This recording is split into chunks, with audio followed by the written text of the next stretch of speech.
Hello, this is Johnny Weber from the Blues Society of Western Pennsylvania. I consider Kip a good friend. We met several years ago during COVID when we filmed something here. He was playing music for Ron, and the stories that went with this music were amazing. After that, I followed up. We talked many times. Stories, politics, you name it, we talked about it. He was endearing. He would call me up sometimes just to see how I was doing, just because.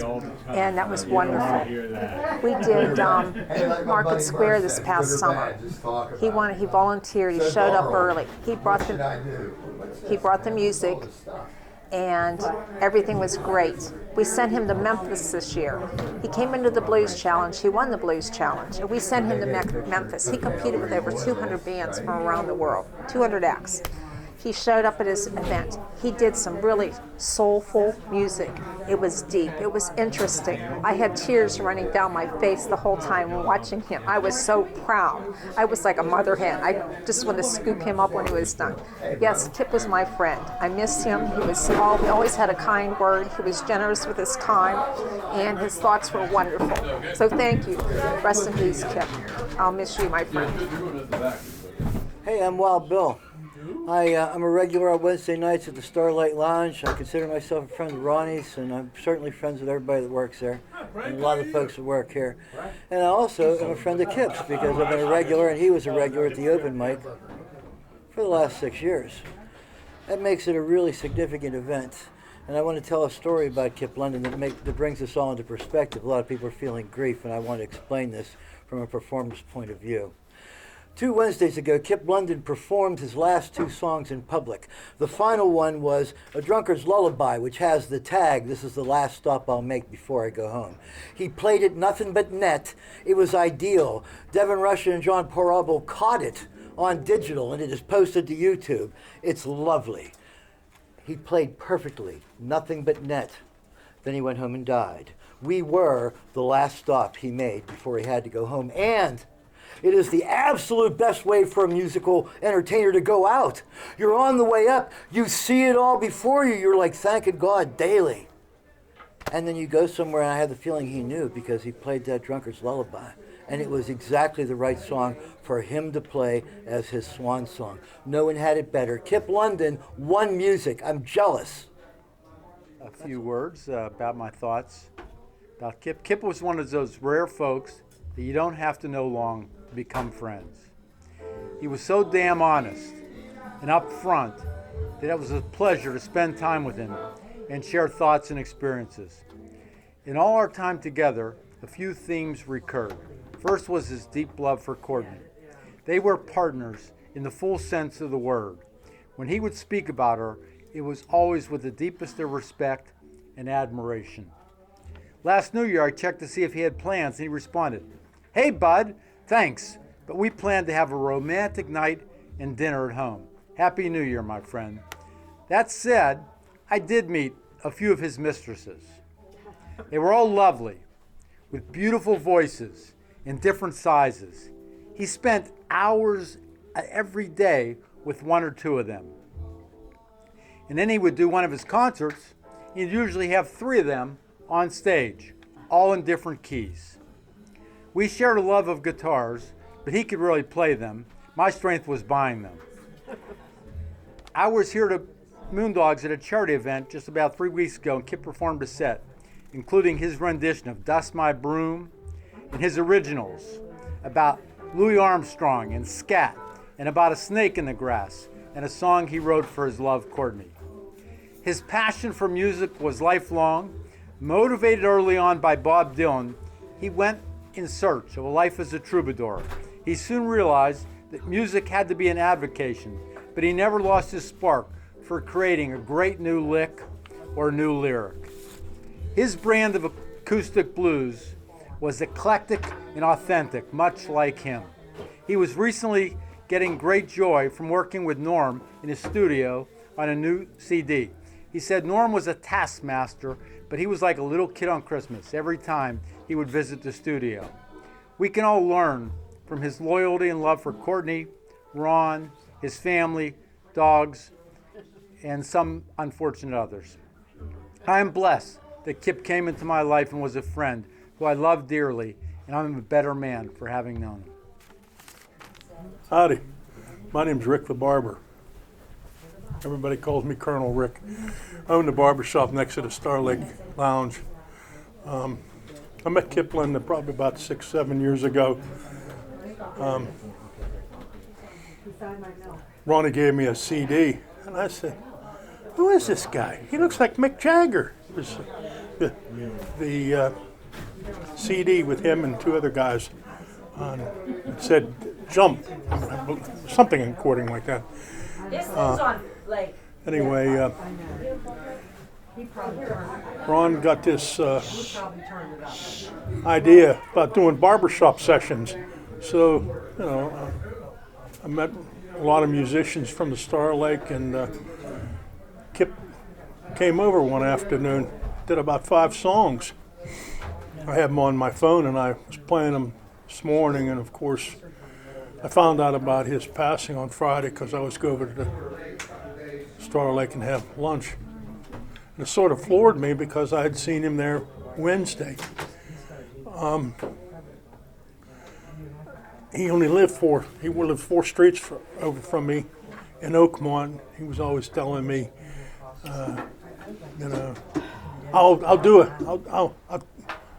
I'm an amateur guitarist, and he was willing to let me play a song with him. And I was trying to learn a few, and we never got together, but I'm sure I'll meet him in heaven one of these days. Maybe we can play. But that's all I got to say.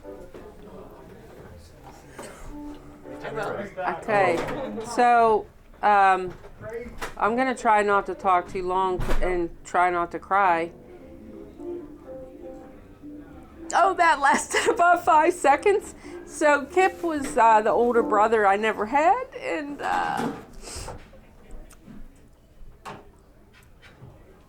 that was a blessing because Kip was as cool can be.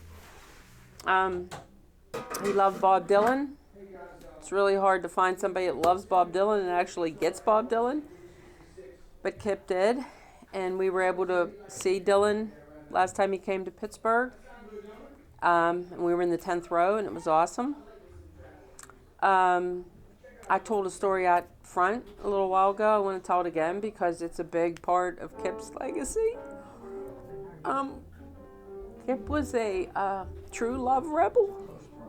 Love rebels are very rare, but you usually know when you meet them because they have a certain fire about them. It's, rare. And Kip had that fire. So one day we were going to Pittsburgh, me and my husband Ron, his best friend, and we were going to a Pirate game. He was in from Boston, and all of a sudden Kip said, put his hands down and said, "Ronnie, stop the car." And Ron actually did it, which was highly unusual that he listens, but he did on that day. And I didn't know what was going on. I was in the back seat, and all of a sudden, out the side window, we saw a man in a parking lot really wailing on a woman, beating her really bad. Her shirt was half ripped off, and Kip went hustling over there. And Kip sometimes had problems ambulating because he had, a disability in ambulating. And I never stopped him, and no one ever cared, but he was hauling ass to get to that woman. And when he got there, he just started shoving the guy in the chest and saying, "Man, what the fuck are you doing?" And the dude, at first, he was shocked, but he eventually backed up because Kip beat him down. And then he asked the woman, "You okay? Do you want to come with us?" She was very reluctant. She was kind of cowered down. Of course, her shirt was half ripped off. Now, my husband remembers us driving her to a bar. That's the memory I have. It ends there. Because in my mind, what I said to myself and what was true from that point on was, "You're going to be my friend forever." Because he was a scrappy love rebel. And that's the kind of people I like in my circle. So that's the Kip I knew and loved. He was a fighter for justice. He didn't like bullies. He didn't like the underdog not being treated. correctly, and I'm gonna miss him a whole lot. And sometimes he would try to give me marital advice, which was kind of funny, but you know, it was good. He did that because he really thought he was my older brother. And Kip, I love you, and I cannot wait to see you in heaven, because you are the epitome of the love rebel. I love you, buddy. God bless. Mwah. Hey Courtney, it's Jamette. Thought of a Kip story that you may or may not even know. Years ago, I drove a little Ford Escort, and it had to be in the 87, it was pre-Courtney for sure, it was 87, 88, 89, and I broke down on Washington Boulevard, and I had nobody to call but Kip. And Kip came, rescued me, took me back to Edgewood until Bill could come and pick me up, but when he came to Washington Boulevard, he helped me push my car off the side of the road to get it off near the police barracks, and that was a sight, Kip and I trying to push this little car off the side of the road. But he was so gracious, and he was, again, like a big brother that I never had. So being the oldest, it was great to have him in my corner. Love you. So I'm Jill. I met Kip about 20 years ago at MIT. Kip always said he would never want to talk to anyone in the crowd or in a meeting. He would always make him nervous. But if you gave him a guitar, he could talk to 100 people. So I feel like I need a guitar.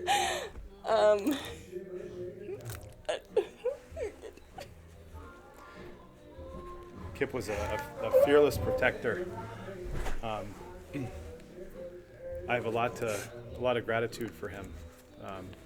I wouldn't be sitting next to my wife without Kip.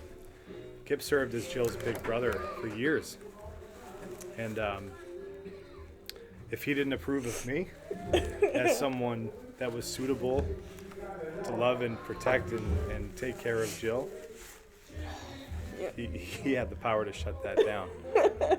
He was very protective. So a little bit about MIT and what Kip did there, because he's very humble, and I'm sure he didn't tell anybody. The people that I've talked to tonight had no idea what Kip did. But what Kip did, I think he was at MIT about 20 years or so.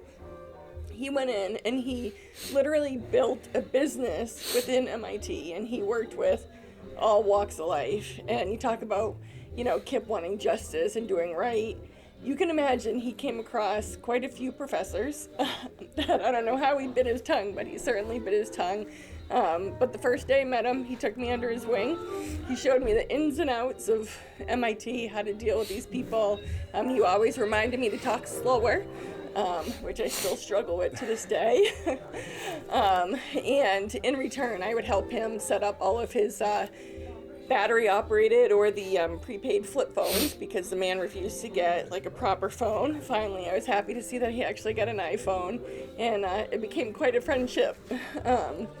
I would say during the work week, 40-hour work week, I'd go in his office and we'd talk about business for about 5 minutes or so. And then the rest was about, just everything. I've met Kip in person probably less than 5 times, but I remember every detail of his face. And I remember his voice very, very, very clearly. I think the reason for that is over time we meet a lot of people, but I found him to be incredibly interesting. And what I think was one of his chief qualities that I was drawn to the most is he listened, because he cared. Yeah, he always listened. And I'll never forget that. He when we would get together, it was always questions about you. What are you about? What are you into? It was never about him. He didn't want to talk about himself at all. And that was an immense quality that I always respected about him. And yeah. And to on a funny note, so of course we had many times at MIT, and again he looked at me as a little sister. So he would always tease me with certain things. There's a mice and rat problem at MIT, which of course they don't advertise. And I happen to be deathly afraid of mice, so Kip would always make sure he came with me in the underground and watched out for the mice. But one time I was in the office, and that son of a bitch he looked over and he was like, oh, I think I see something. Literally, I jumped out, I ran. I didn't talk to the man for a good couple days. I said, I can't believe you did that to me. Needless to say, there was no mouse. It was totally fine. Yeah, we had a lot of laughs. Just one more quick story. I had a tendency to, again, talk fast and babble on and everything. So we're in his office one day, and there was an issue with somebody. I said, oh, Kip, we could have nipped this one in the butt. And the man looked like he peed his pants. I mean, he literally jumped out of his chair. He was like belly laughing, rolling over. He goes, what did you just say? I said, nip it in the butt. And he said, no, darling, it's not nip it in the butt, it's nip it in the bud. So literally for years we talked about, we gotta nip this one in the bud. So again, I'm honored that, I was your little sister and you'll be missed. Oh, and now the ugly cry. And I'm grateful to have had the opportunity to know him. Yeah. All right, thank you. Okay, hi Courtney, John Vento here. And Michelle wanted to be here tonight too because she loved you guys a whole bunch and just thought the world of you and Kip. And we just wanted to send our sincere sympathy and let you know that we're here for you. We were blessed to not only get involved with Kip's music, but friendship. And I'm so honored that we had the chance to film Kip at Steamworks. As you know, that was really, really a real blessing, never dreaming that, would probably be one of his last performances on film, professionally filmed. But I just wanted to say, you guys are so special, and that on behalf of my wife, Michelle, we extend our sincere sympathy, and if you need anything at all, just get a hold of us. I'm sure we'll see you with Moondog in June and the whole family, and we're going to keep you in our prayers. So hang in there. Hi, my name is Kirk Toma. I met Kip probably about 4 years ago at the Starlight Lounge, and we actually ran the open mic together. And I actually give Kip all the credit because I'd never ran an open mic prior to that, and I just have nothing but admiration for him. We're all gonna miss him so much. He was just such a nice guy and such a talented musician and just a good person. So I just my thoughts and prayers are for the family, and of course my thoughts are on Kip as well. Thank you.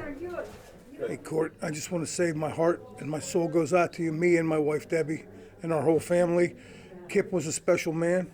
He had music in his soul and love in his heart. And I hope on this rainy day that we said goodbye to him, he'll stay in our heart for the rest of our lives. And may his music run off into the wild, wild yonder. And stay strong, and we'll be there for you from today and until the end. We love you. Goodbye, Kip. Okay, well, I play a resonator like Kip also played a resonator, and he used to sneak up on me and say, what kind of guitar is that? And that sort of thing. He'd always make me laugh. And he was just the kindest man. He always had a smile flickering around his face. It was wonderful to watch him talk with people. He paid attention, and he smiled, and he was there for everybody at his table. And so I played a little blues for him occasionally and everyone, and lots of dark songs about death, dying, and alcoholism, a little bit of that. And it was an honor to see him play and to just be in his presence, and I think that's a gift. So I'll play a little bit of something. That's the way that it goes. That's the way that it Ricky Johnson bought that farm, put a needle in her arm. That's the way that it goes. That's the way.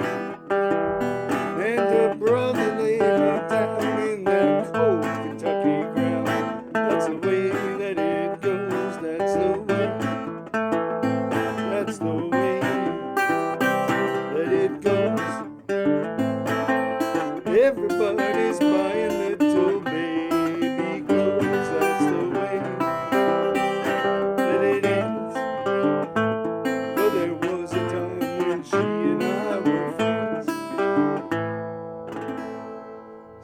That's the kind of thing I like to do, little dark rock and roll, bluesy songs.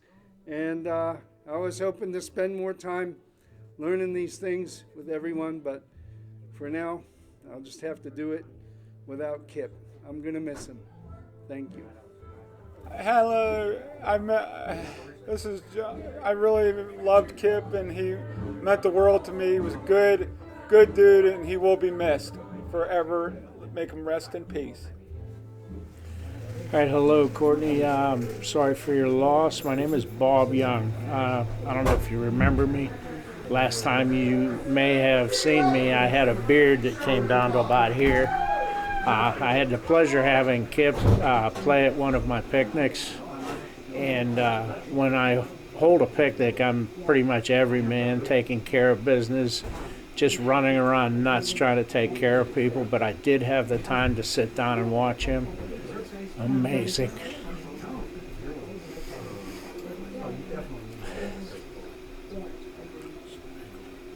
We were proud to present him to my picnic and all the people that came. I mean, the other part of it is 6 months down the road, he ran into me. It was like we were best friends for the rest of our lives. The guy just, he made you want to know more about him. Thank you for sharing him with us. Dear Courtney and Kip, I'm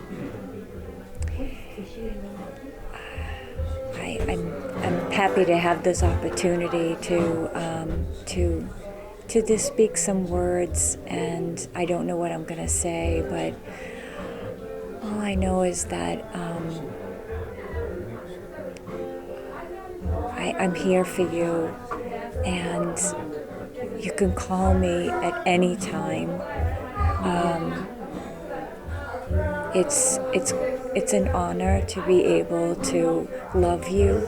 It's an honor to be able to love you again.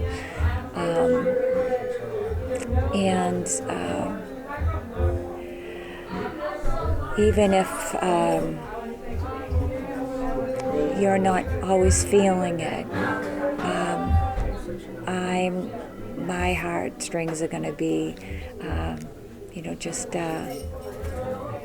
I'll be sending them out to you and be praying for you. And I really mean it. I want you to call me anytime. And I'm already thinking when I'm going to come back.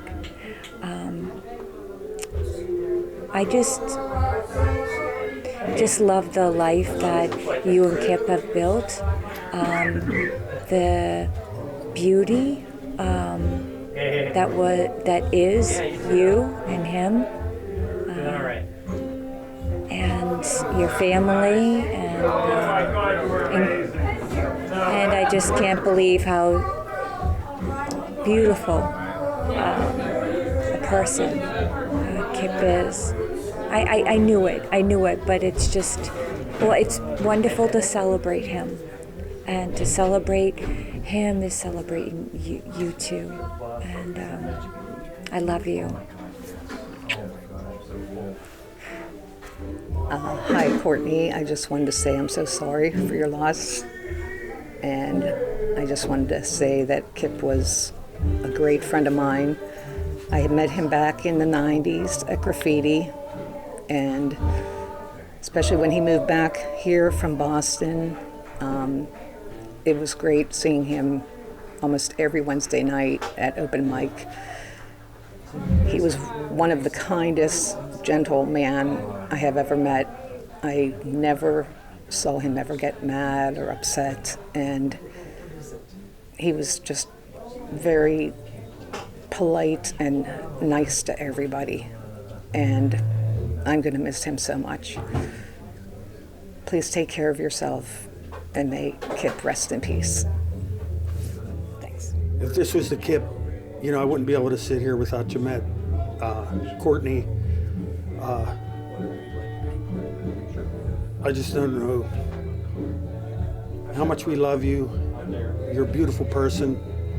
I have full confidence in you and your young life still.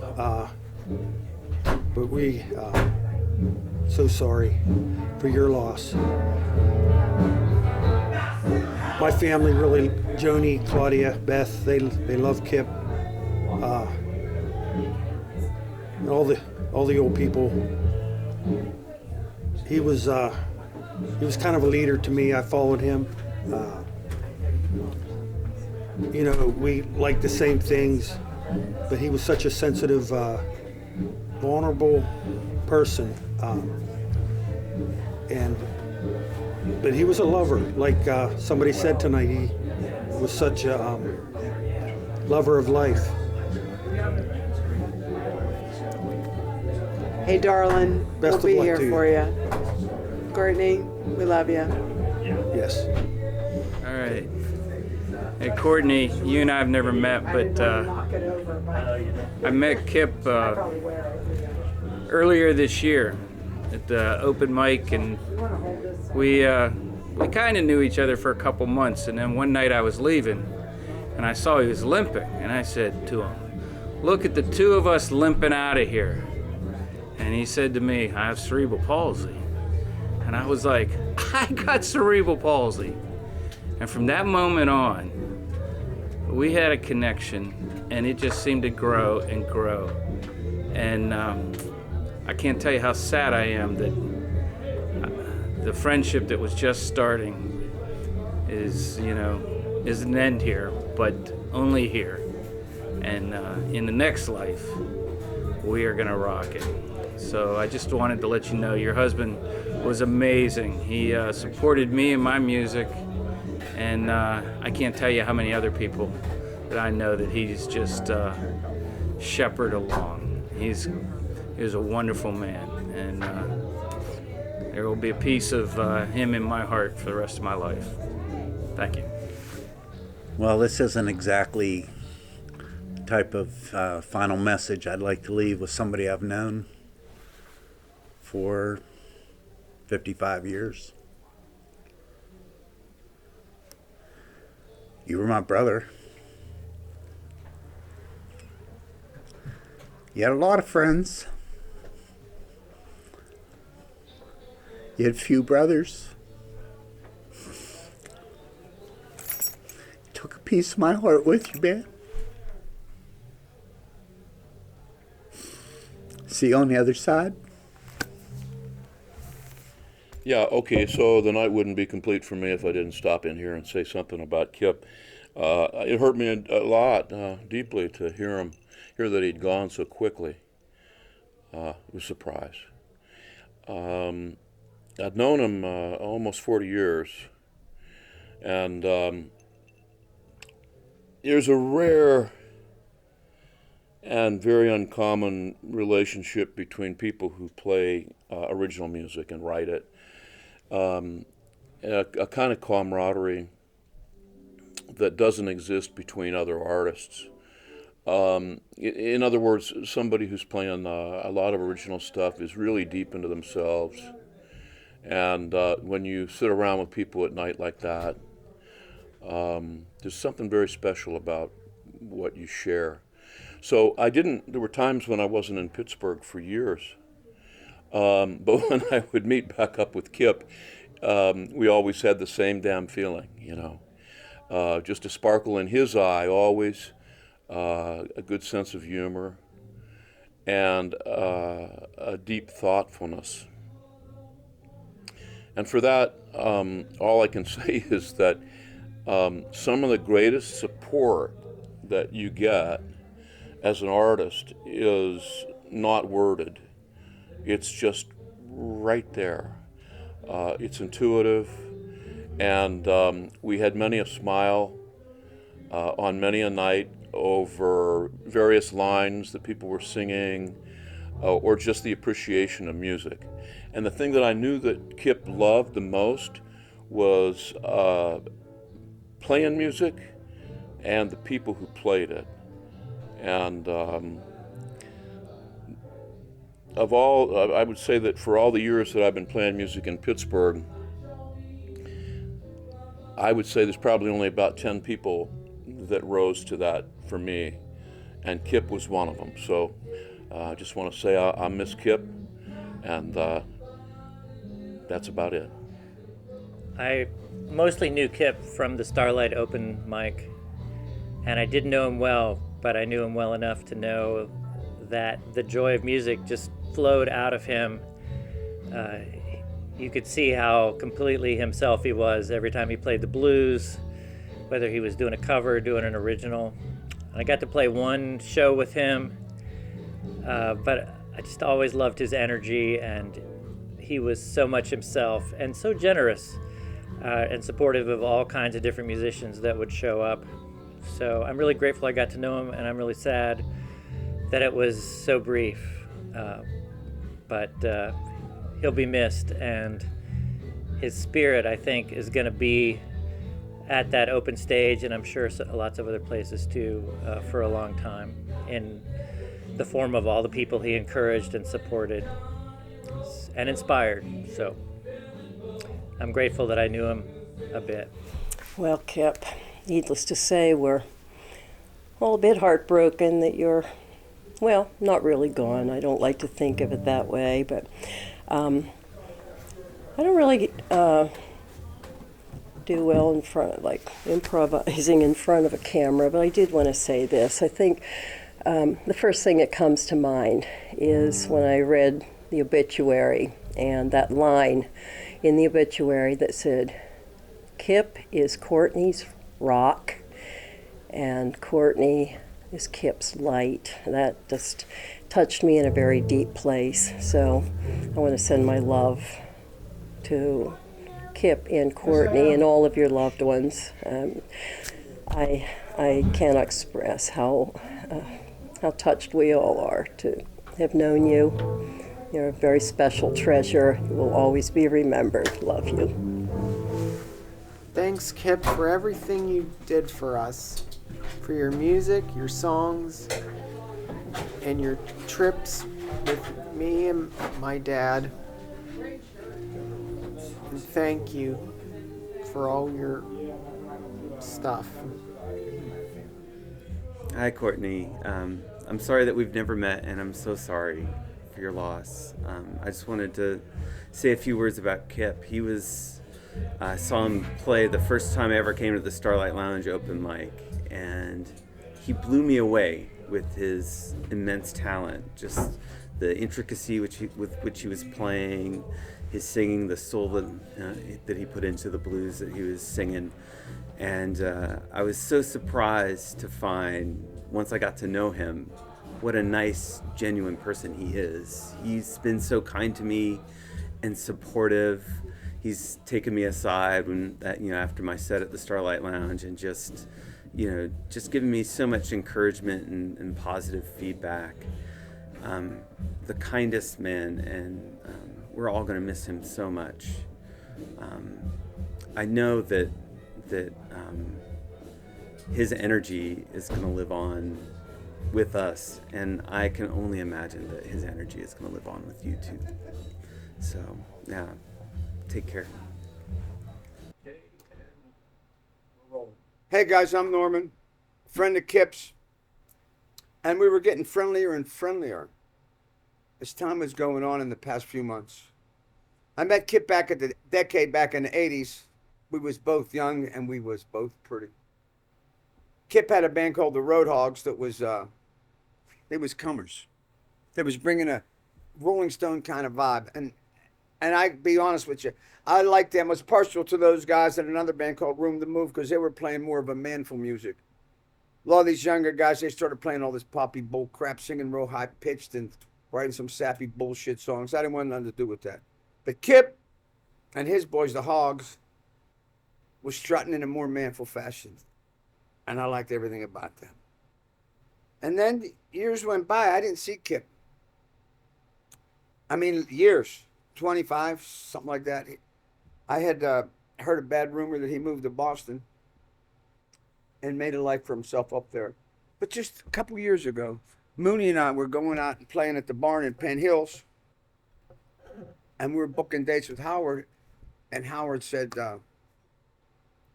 mentioned Kip's name. I said, Kip, you mean from back in the day? He had moved back to town. and was working solo.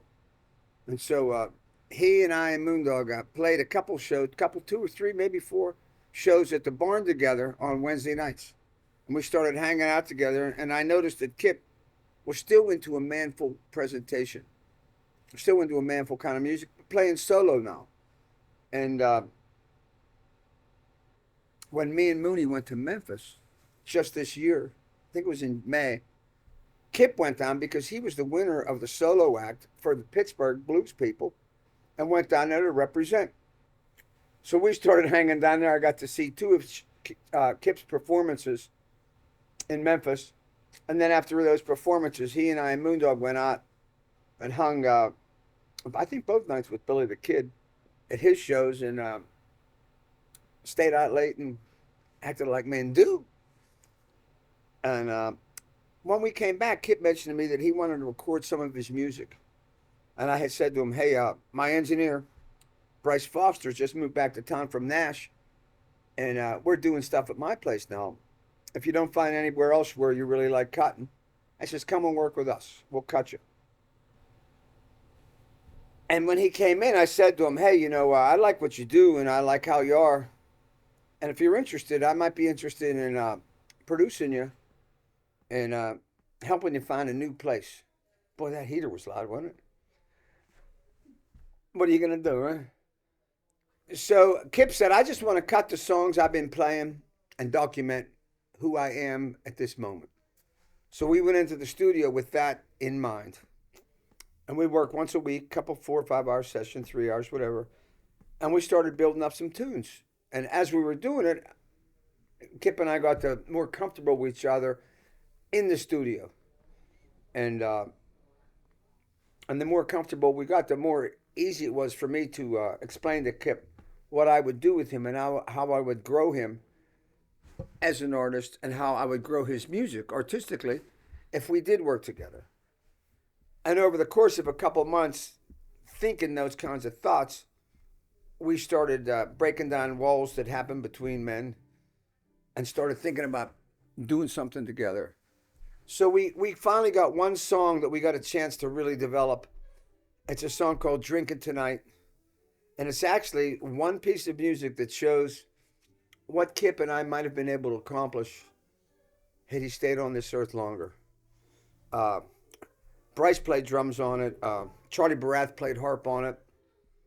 And we really had a cool piece of music. And I can't wait for people to hear it because I'm real proud of it. And it tells where Kip was going as a man and as an artist on his own steam, with a couple of knuckleheads propping him up and giving him the kind of support that any artist needs to really find themselves. Because to do it on your own, it's a lonely place. And when you have people that you love and people that you know that can prop you up and slap you around a little bit, and you can slap back, sometimes you grow stuff that you never knew was inside you. And that's kind of what I've been doing with my whole life. I used to do it for other people, and then other people just started crapping out. So I said, oh, you know what? I'll do it for me. I'll start teaching me how to be an artist.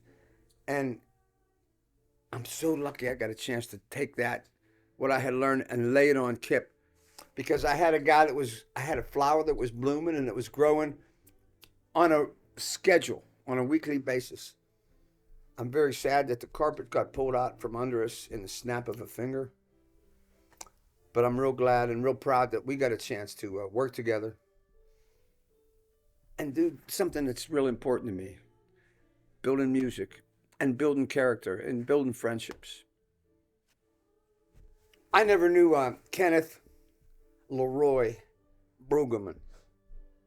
I knew Kip London, the music guy, and he was out of sight.